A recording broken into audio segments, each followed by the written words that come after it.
kuatkan hati. Negeri ini memanggilmu kawan. Belajar bergerak berbagi untuk negeri.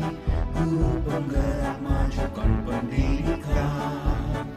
Guru penggerak menghamba pada murid. Kreatif rancang pembelajaran. Hargai potensi, tingkatkan prestasi. Lahirkan profil pelajar Pancasila. Belajar bergerak berbagi untuk negeri. Kita menjalin kolaborasi. Belajar bergerak berbagi untuk negeri. Demi bakti pada Ibu Pertiwi.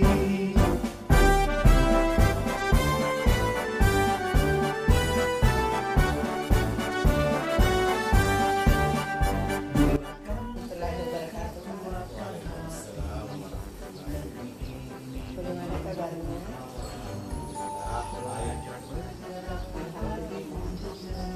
Bapak tetap sehat dan semangat di bulan suci Ramadan ini. Jadi begini Pak, saya ada tugas demonstrasi kontekstual modul 3.1, yakni pengambilan keputusan berbasis nilai-nilai kebajikan sebagai pemimpin. Olehnya itu saya menuntut Bapak untuk melakukan wawancara singkat sebagai bahan analisis praktik pengambilan keputusan dilema etika pada pemimpin yang saya wawancarai. Nah, kebetulan kami ditugaskan untuk mewawancarai 2-3 orang.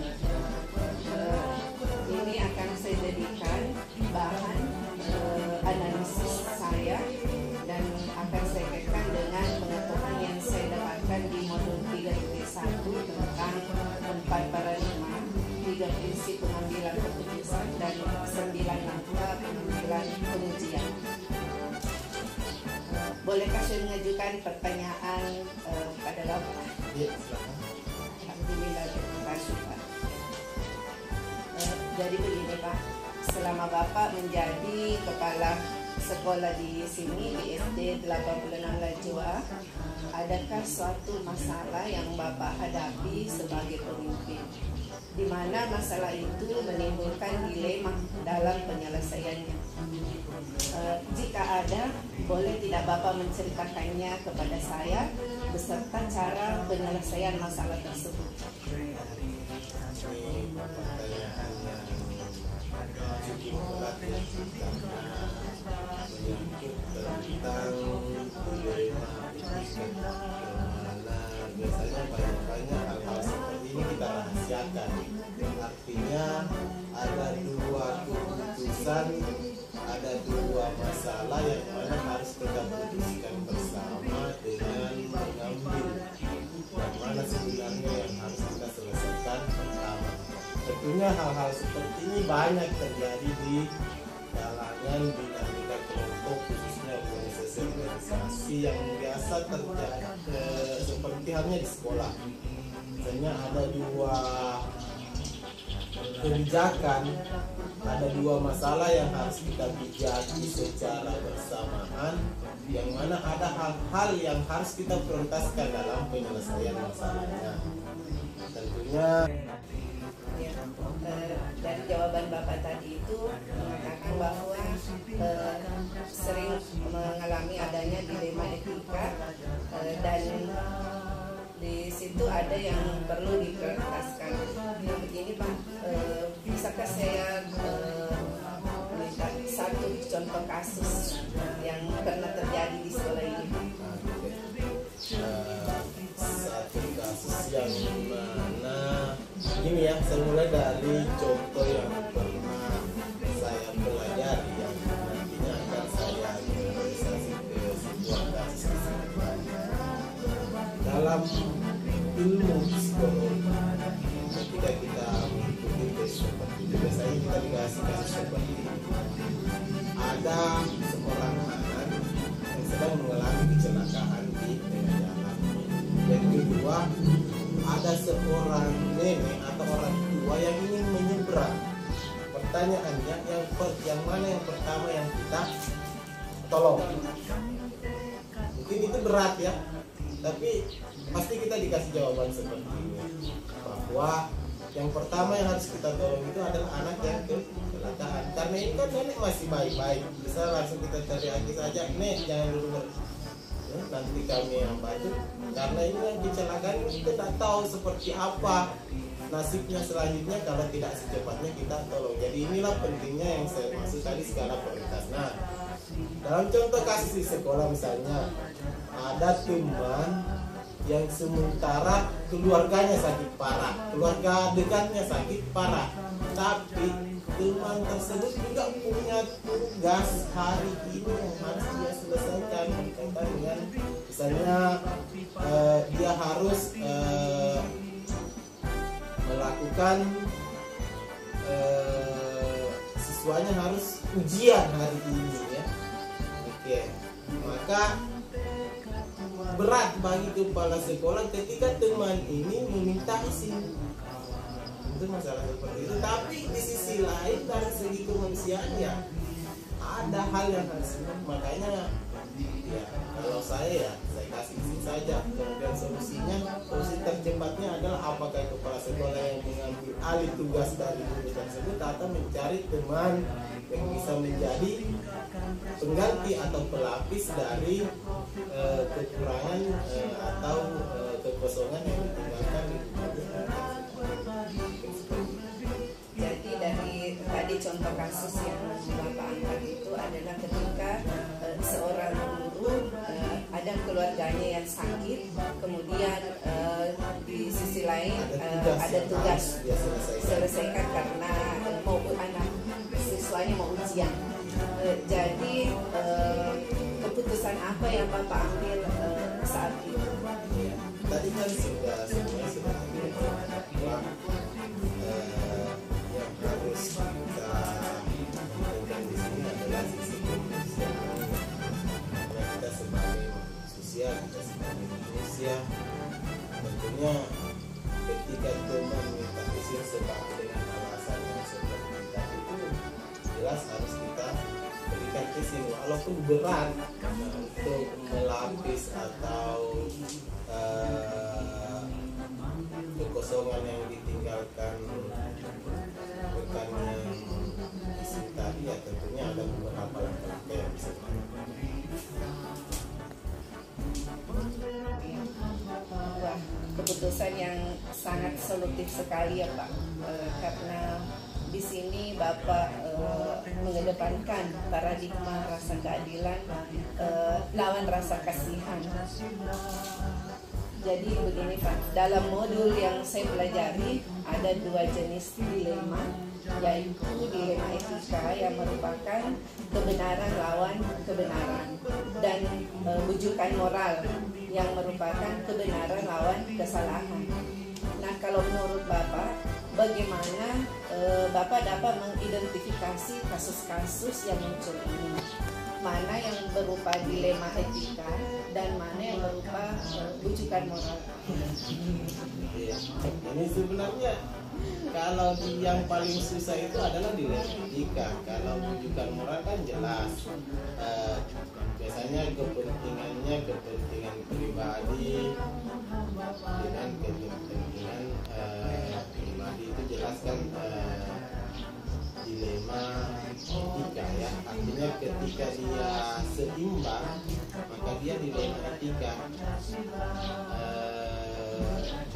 Kalau dilema moral mungkin dia satu kepentingan pribadi, satu kepentingan golongan. Artinya otomatis ketika kepentingan pribadi versus kepentingan golongan, maka yang harus kita utamakan adalah kepentingan golongan.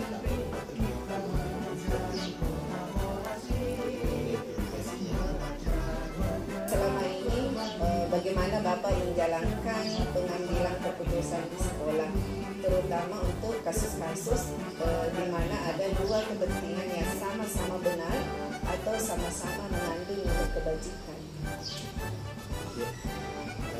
Jadi pertanyaannya bagaimana mengambil keputusan pada kasus dilema etika yang mungkin efektif ya. Efektif tentunya ya di sini juga kita harus berpikir cepat bagaimana mengambil keputusan tersebut, karena tentunya ketika kita ingin menunda biasanya ini akan menambah masalah. Makanya kita harus berpikir cepat bagaimana menyelesaikan ketika kita berhadapan dengan sebuah dilema, di mana ada dua hal yang sama-sama baik tapi ada yang harus difokuskan satu. Karena itu tadi saya selalu berpikir bagaimana kita punya atau berpikir dengan menerapkan skala prioritas yang mana yang penting sebenarnya harus kita selesaikan dengan melihat dampak atau efek yang ditimbulkan apabila kasus tersebut tidak terselesaikan, yang mana yang lebih parah efeknya. Itulah yang harus kita selesaikan, atau yang mana yang ketika tidak diselesaikan akan menimbulkan masalah-masalah baru. Itulah yang kita selesaikan. Selanjutnya Pak, hal-hal apa saja yang selama ini merupakan tantangan dalam pengambilan keputusan pada kasus-kasus dilematika? Iya, ini pertanyaan yang saya rasa dari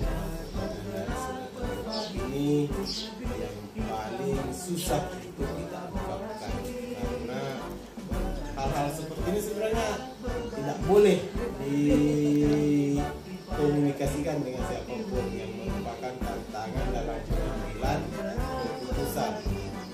Yang menjadi tantangan terberatnya adalah bagaimana hati dengan pikiran itu saling melawan. Di sisi lain kita memikirkan bagaimana baiknya sebuah pekerjaan dalam organisasi kita. Di hati kita juga tidak tega ketika ada hal-hal yang berhubungan dengan sisi-sisi kemanusiaan yang harus kita selesaikan. Makanya ini yang terberat, bagaimana hati dan perasaan itu, hati dan pikiran itu saling berlomba untuk yang mana sebenarnya yang harus didahulukan, apakah yang kita pikirkan baik atau yang kita rasakan baik. Itu yang sebenarnya yang susah. Di keputusannya kita ambil dari hati atau kita ambil dari pikiran berdasarkan keinginan kita yang menurutnya terbaik. Jadi kembalinya ke prioritas. Kembalinya ke efek yang paling parah ketika hal tersebut tidak efektivitas.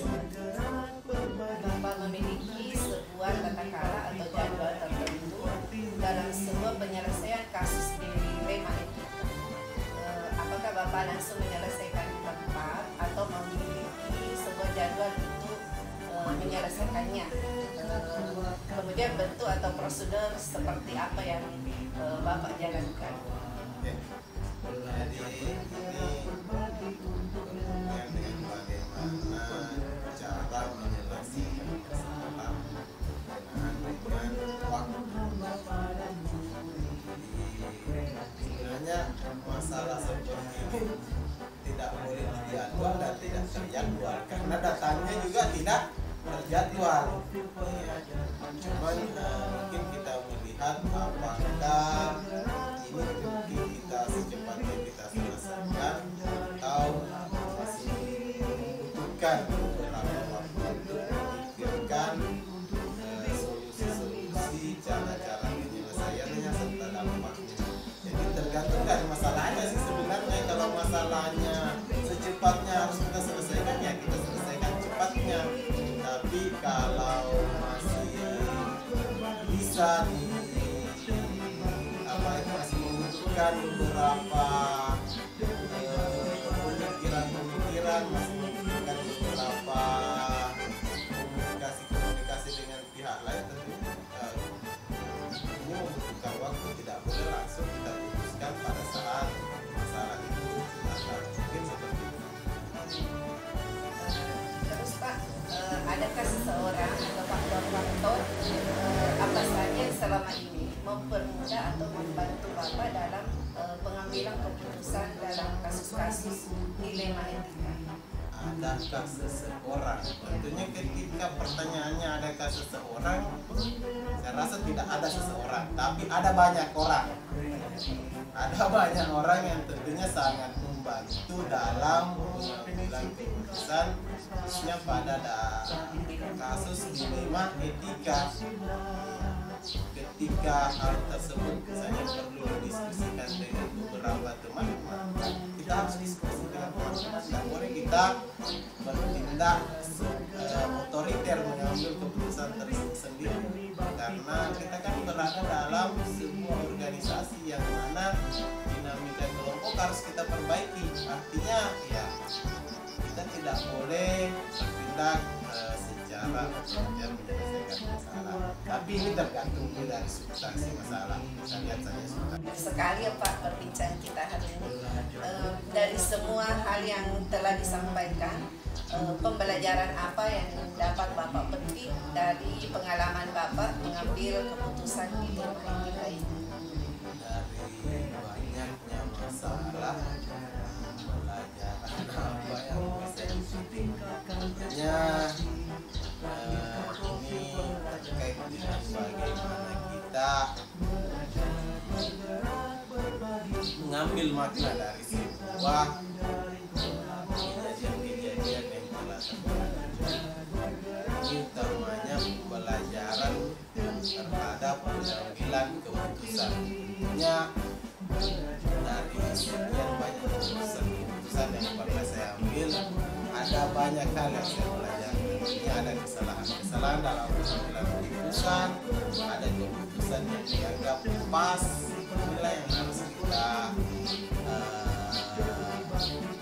ambil pelajaran dalam pengambilan keputusan. Selama saya bekerja sebagai pemimpin yang diamanahkan sebagai kepala sekolah, itu tentu banyak kesalahan-kesalahan dalam pengambilan keputusan. Begitu juga banyak kesalahan terkait dengan waktu pengambilan keputusan tersebut. Ada keputusan yang terlalu cepat kita ambil, ada keputusan juga yang seakan-akan terlambat kita putuskan. Inilah yang harus kita ambil pelajaran. Kalau berbicara masalah contoh kasus, mungkin saya tidak bisa memberikan contoh kasus serta pelajaran apa yang bisa kita petik dari kasus tersebut. Tapi tentunya nanti setelah melihat atau merasakan hal-hal seperti ini, akan ada banyak pelajaran-pelajaran yang bisa kita petik dari kesalahan-kesalahan, utamanya itu dari kesalahan-kesalahan dalam pengambilan keputusan, terutama dalam etika sosial. Atas waktunya dan kesediaannya menjadi narasumber wawancara saya hari ini. Insya Allah berkah Pak, dan ini menjadi inspirasi buat saya kelak jika dihadapkan dengan berbagai kasus dan bagaimana sikap saya dalam mengambil keputusan. Demikian Pak wawancaranya, terima kasih banyak. Assalamualaikum warahmatullahi wabarakatuh. Saya jawab salamnya, intinya seperti ini Bu. Mengambil keputusan itu tidak mudah, utamanya dalam dilema etika. Itu tadi yang penting adalah skala prioritas dan melihat dampak yang akan terjadi dalam pengambilan keputusan tersebut. Selanjutnya, jangan putuskan sendiri. Usahakan ada banyak kepala yang membantu memikirkan serta mengambil yang mana yang terbaik dari beberapa pendapat atau saran-saran yang telah disarankan. Jangan juga ambil saran dari satu pihak. Usahakan ketika Anda ingin meminta saran, ambil dari kedua pihak yang mana bisa menjadi berimbang dari keputusan.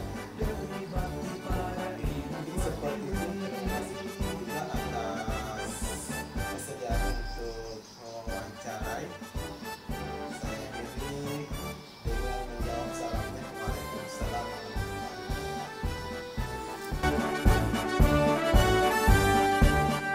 Bulatkan tekad, kuatkan hati. hati, negeri ini memanggilmu kawan.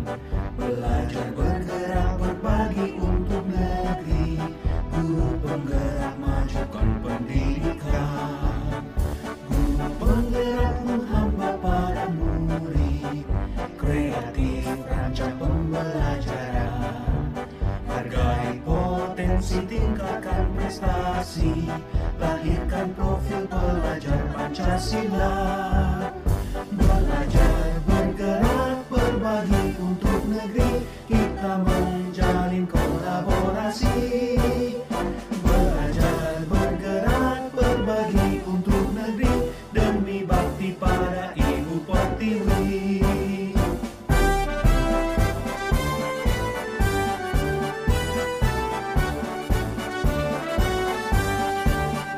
Bulatkan tekad, kuatkan hati, negeri ini memanggilmu kawan.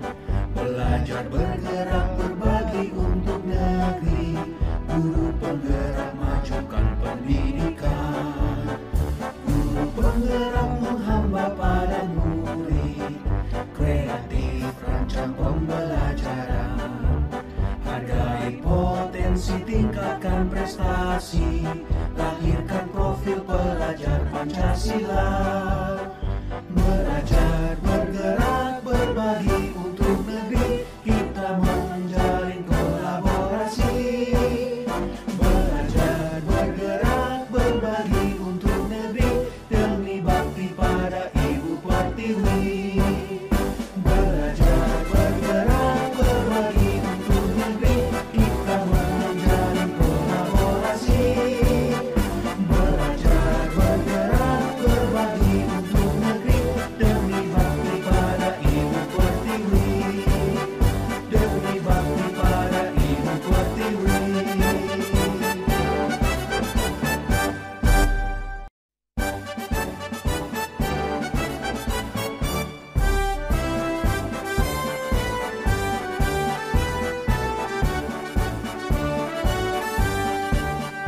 Bulatkan tekad, kuatkan hati, negeri ini memanggilmu kawan.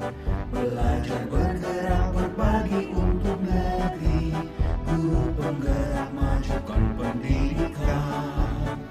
Guru penggerak menghamba pada murid, kreatif rancang pembelajaran.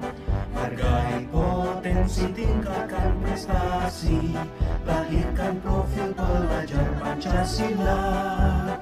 Belajar bergerak berbagi untuk negeri, kita menjalin kolaborasi. Belajar bergerak berbagi untuk negeri, demi bakti pada Ibu Pertiwi.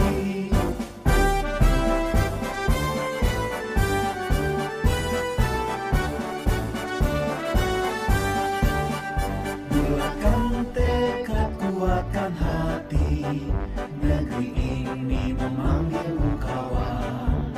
Belajar bergerak berbagi untuk negeri, guru penggerak majukan pendidikan.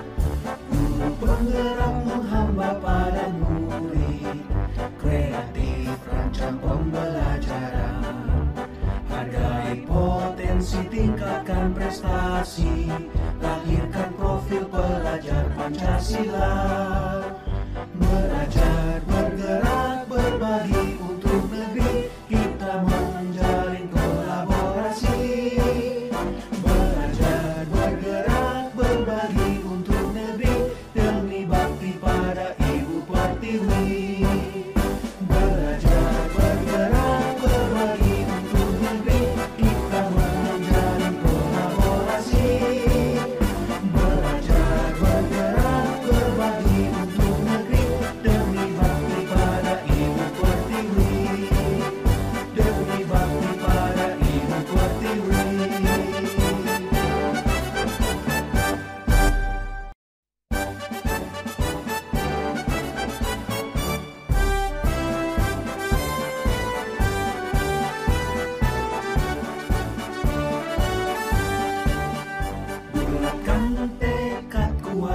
hati. Negeri ini memanggilmu kawan. Belajar bergerak berbagi untuk negeri. Guru penggerak majukan pendidikan. Guru penggerak menghamba para murid. Kreatif rancang pembelajaran. Hargai potensi, tingkatkan prestasi. Lahirkan profil pelajar Pancasila.